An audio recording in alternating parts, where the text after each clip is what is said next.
So, napahigayon gid na may mudto dai kanatong tanan mga higala ha. Adlaw karon nga Lunes, pizza kuan, no? Pizza 11 na kini sa bulan sa Disyembre. O sa ako na ginaingon mga higala, no, kagahapon nakakuan gyud mi, no? Kuan gyud mi singalan ana, naka pilgrimage gyud mi gahapon, no? Salamat kaayo no sa ato ang mga kaigsuonan nga mga nagpahulam og sakyanan, no?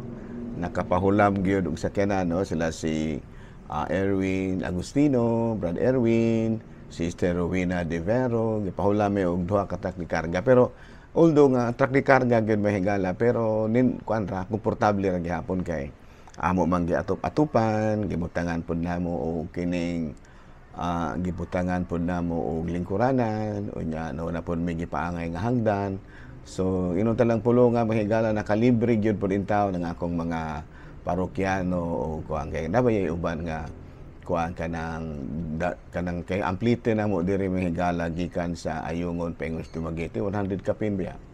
120, 150. So balik-balik dako na kay na manghigala nga kalta sa ilahang budget. So banda nga mong gipaningkamutan gyud manghigala nga makasuroy gyud, di kay suroy lang maka-pilgrimage gyud ang akong mga sakop diri sa Dumaguete.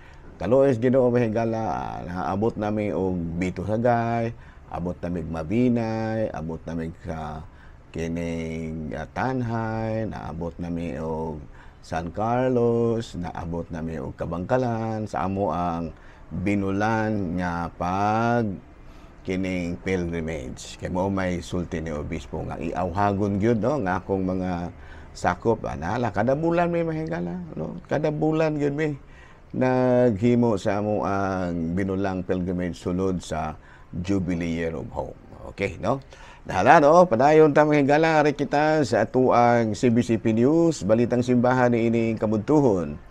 Matud pa ni Pope balita gikan sa Vatican, peace is possible, no? Mao kini ang gisulti usab ni Pope Leo XIV atol sa iyang pagbisita, human sa iyang pagbisita sa Turkey ug Lebanon, no? Mabala na mahisaran to mahigala nga adunay gamay mga kagubot karon didto, no? Mga kagubot karon didto tali sa Israel ug sa Lebanon ug sa daghan pang mga lugar. So muna no nga matud pa sa mga pagpanganing kamot usab sa atong talahorong Santo Papa, nakaingon siya sa iyang kaugalingon nga peace is possible. So dili imposible ang kalinaw. Balita gihapon mahigala gikan sa Vatican Commission rejects female diaconate although without a definite judgment. No, sa to pa kuan mga higala wala aprobahi sa usa ka Vatican Commission ang hangyo nga maghimo og mga babae nga diakono. Sorry lang mga babae ha. Katong gusto nga kining mahimong diakono, mamahimong diakono, siya lang ayo lang mo og ka-discourage, no? Better luck next time, no? Kay dako ba pag ikatabang unta ning mga diakono nga babae. Pero lagi kay kuan man kanang dili man lagi wala man mo okay, mo nang ingon nga better luck next time na lang. Okay no?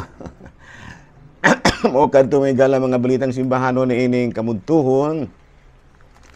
Padayon kita arita mga higala sa ato ang Saint of the Day. Bueno, December 11 ang ato karon nga santo mao si Pope Saint Damaso. No, sa ato pa during his pontificate, Pope Saint Damaso I. No, during his pontificate, it was declared the official religion of the Roman Empire. Uy, muna akong giingon mahigala nga si Pope Damaso I, no, nga kuan mga higala, no, gideklara ni kuan ni Haring Constantine nga Christianity mao ang opisyal nga relihiyon sa parokya ni adtong year 380. No, and Latin become the principal liturgical religion. His encouragement of Saint Jerome led to the Vulgate Latin translation of Scripture, declared by the Council as authentic in public reading, disputation, and preaching. So, kini si Pope Damaso I, mga higala, kung kini siya, dako kini siya ikatampo sa Katolikong simbahan. Kaya nga naman, during the time of, sa panahon ni niya, together with kining Emperor Constantine, nadeklara ang Christianity isip official religion of the empire. Unya, usa siya pod ang deklara nga ang Latin mao ang principal liturgical religion of Christianity. Unya, siya po noong ni-encourage ni Saint Jerome, no, nga iyahang iyahang i-translate ang Bible ngadto sa usa ka pinulungan, no, kining Latin, gitawag kining Latin Vulgate, no, ingon ni ana, no. So bana nga karong adlaw mahigala gihinumduman nato ang lain na pong patron sa Katolikong simbahan nga mausi kinsaman nga mausi San Damaso or Pope Damasus. Mao kadto mahigala, no, ang ato ang saint of the day. Palayan kita mga higala, arin nata sa ato ang catechism. Catechism na ta mga higala, no? Ang atong topic karon, naman gahapon, no, lighting candles, dayong placing of flowers in the tomb of loved ones. Arin na po kita sa laing pagtulunan sa Katolikong simbahan. Unsa man, that is attending masses every Sunday and holidays of obligation. Ayan, abot mo nakuan ba nako ni gahapon? Murag ako ning natandog gahapon. Ari data sa Pikas mga higala, no?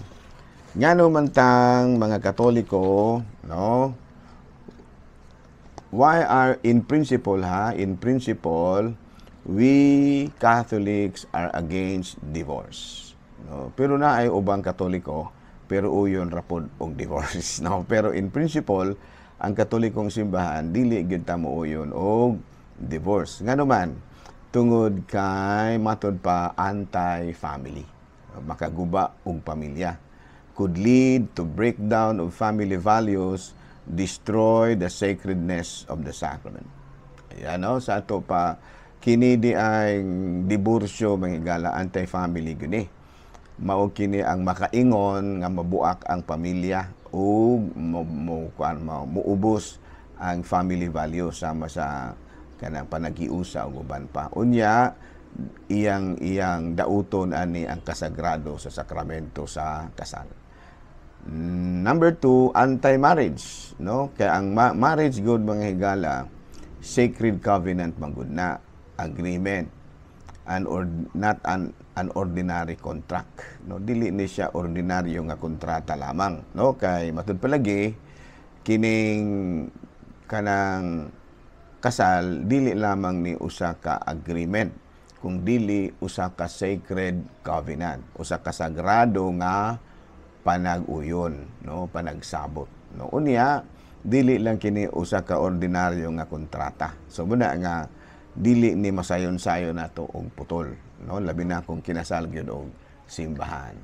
Number 3, anti-children, no, anti-children. Ngano man tungod kay matud palagi ang una gyud nga maalaot, no, kung magbulag ang bana o asawa, maugyod ang mga anak. No? Kay mawala man ang ilang identity. Kay mura man, wala na sila'y pamilya. No? Wala na sila'y pamilya. Kung ang imong papa, kanang nagbulag o ang imong bana, mabuak na inyong pamilya. No? Maguba ang inyong pamilya. So, unsa na may mahitabo na itong mga anak sa naguba nga pamilya, naguba naman ang inyong pamilya, na unsa naman mo, wala na mo'y pamilya. No, sa ato pamurag nahimo kang latagaw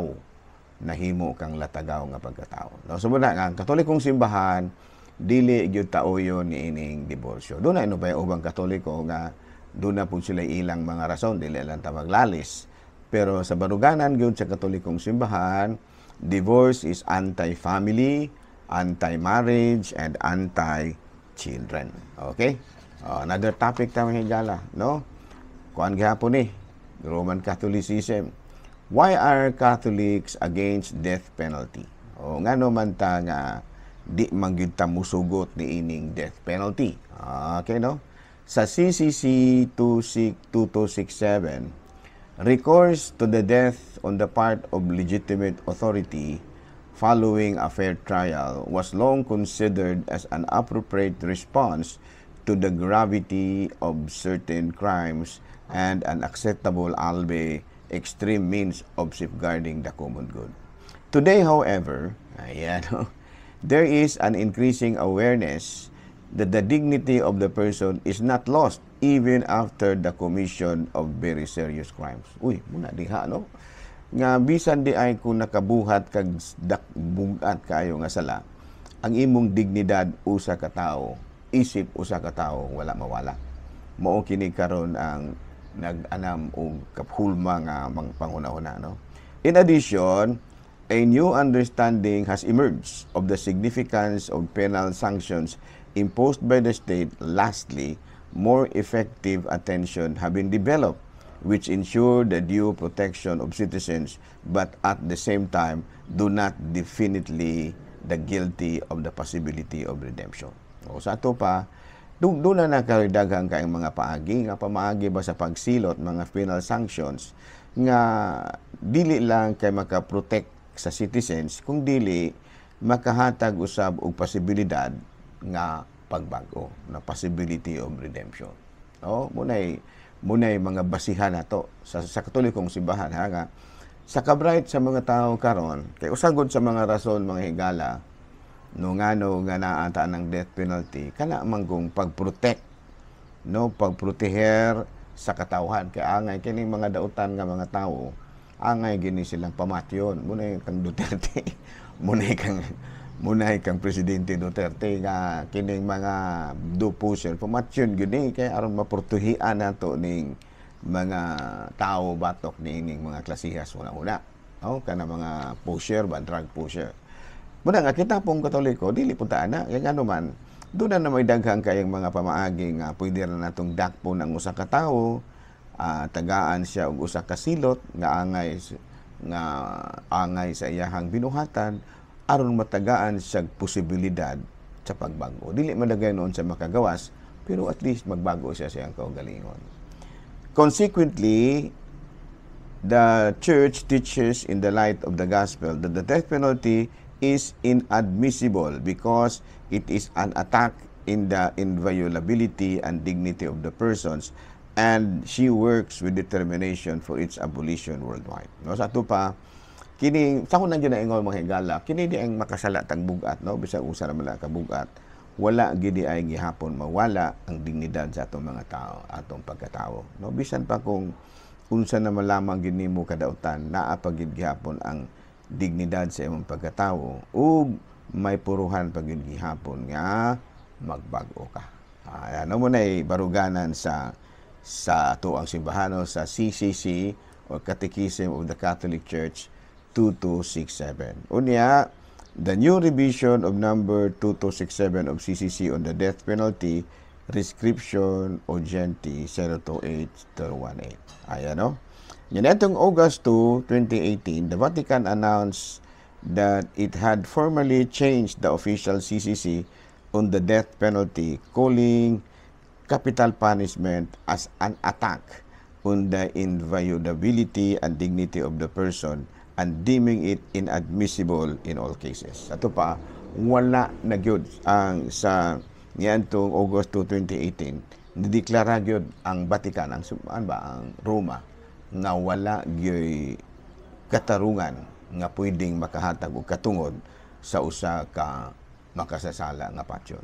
Muna nga kaniadto na munang katong kaniadto bitaw ni Presidente Duterte nga siya pa presidente, sayon-sayon naman niya nagsulti.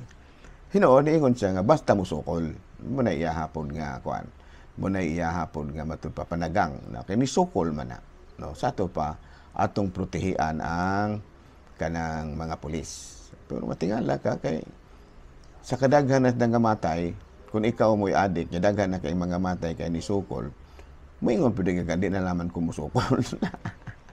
Nung ikaw ri adik ha, musukol padagway ka nga ipapatay man yung ka ba sa musukol ka. So, ang imong buhaton, pag madakpan ka, isa giday sa iyong mga kamot surrender pero magpadayon magyapong pinatsanay gyapon mo na nga ato lang hangyoon po ang mga adik mga pusher nga kumadakpan na padakop na lang dayon ala nagsukol-sukol kung musukol ka matod palagi ingon diyan na pero doon ay mga nagduda mga higala doon ay mga pagduda ra duda ra po tinuod di po ta makakonclude nga tinuod ba o dili nga bisag wala musukol gipatay mo nay unod mga higala sa kaso karon ni former President Duterte kanang gitawag sa in English og extrajudicial killings. Okay, wala man lagi ni sokol.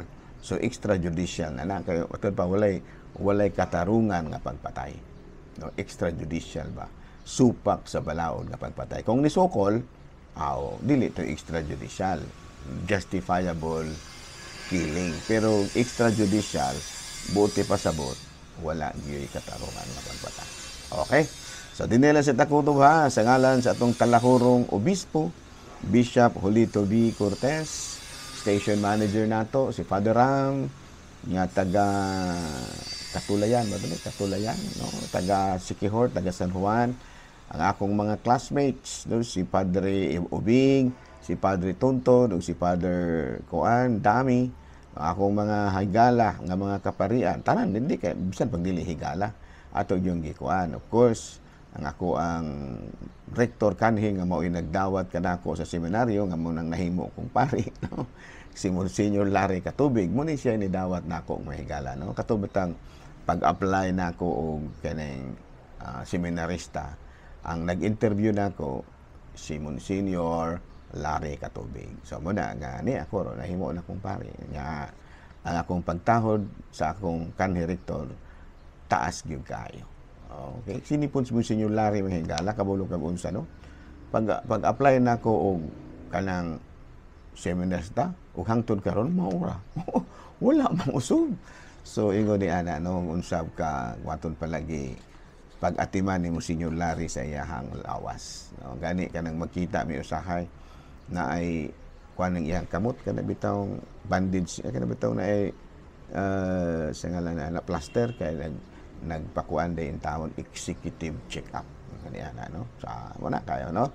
So again daghang salamat sa inyong pagpaminaw. Ako ra gihapon kini inyong ubos nga alagad Reverendo Padre Edwin Academia Acab. Daghang salamat sa inyong pagpakiguban.